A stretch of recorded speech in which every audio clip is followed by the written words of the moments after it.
The fourth most common misconception in the minds of the non-Muslim is Islam was spread by the sword. What is the meaning of the word Islam? Islam comes from the root word salam, which means peace. It's also derived from the Arabic word silm, which means to submit your will to Almighty God. Islam, in short, means peace acquired by submitting your will to Almighty God.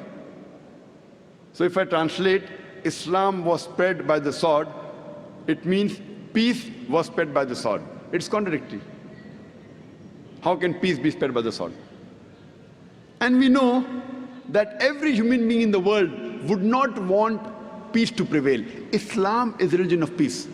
Its main aim and objective is to spread peace. But every human being in this world would not want peace to prevail. That's the reason every country in the world has a police force. This police force many a time uses force to maintain peace in that country. They don't use force to disrupt peace. If the antisocial elements want to disrupt peace, the police of the various countries, they use force to maintain peace in that country. Similarly, in Islam, Islam is against violence. It's against fighting. It's against using force, except as a last resort to maintain peace.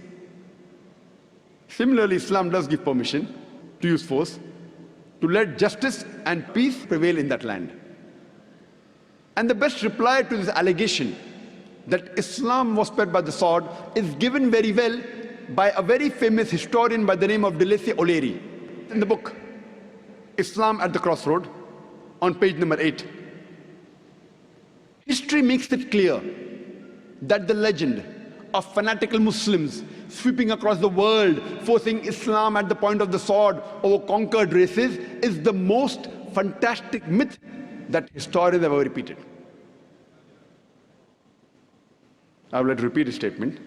O'Leary says in the book Islam at the Crossroad, page number 8, that history makes it clear that the legend of fanatical Muslims sweeping across the world, forcing Islam at the point of the sword over conquered races, is the most fantastic myth that historians have ever repeated. Which sword? We Muslims, we ruled Spain for 800 years. We didn't do the job. We didn't convey the message of Islam to the non-Muslims. Later on, the Crusaders came, the Christians came, and they wiped out the Muslims. There was not a single Muslim who could openly give the azan. If you read history, the religion that was spread by force was the religion of Christianity. If you read history, hundreds of thousands of people have been killed in the name of Christianity. And today, these same people are telling that Islam was spread by the sword. We Muslims, we have been the rulers of the Arab land for the past 1400 years. For a few years, the Britishers came. For a few years, the French came. But as a whole, the Muslims have been the rulers of the Arab land for the past 1400 years. Yet today, there are 14 million Arabs who are Coptic Christians. Coptic Christian means the Christians in generation. These 14 million Coptic Christians, they are giving shahada, they are bearing witness that Islam wasn't spread by the sword. We Muslims, we ruled India for more than 1,000 years. If we wanted, we could have converted each and every Indian at the point of the sword. We didn't do it. Today, more than 80% of the Indians are non-Muslims. These 80% non-Muslim Indians, they are giving shahada, they are bearing witness that Islam wasn't spread by the sword. Today, the country which has the maximum number of Muslims, it is Indonesia. Which Muslim army went to Indonesia? Which Muslim army went to Malaysia? Malaysia has more than 50% Muslims. Which Muslim army went to the east coast of Africa? Which sword?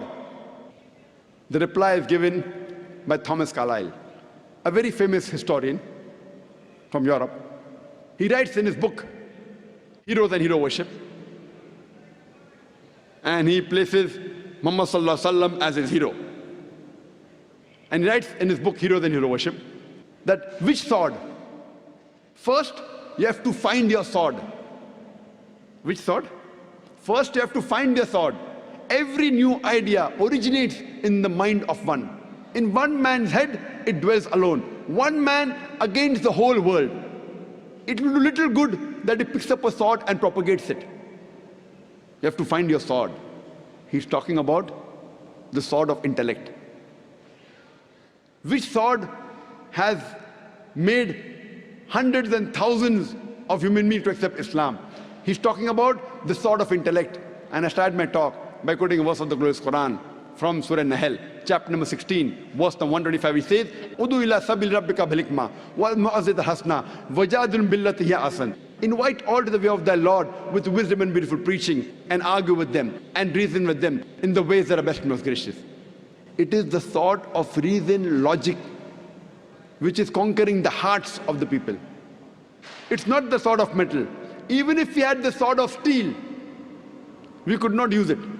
Because Quran says in Surah Baqarah, chapter number 2, verse number 256, La ikraha fid deen. There is no compulsion in religion, but truth stands out clear from error.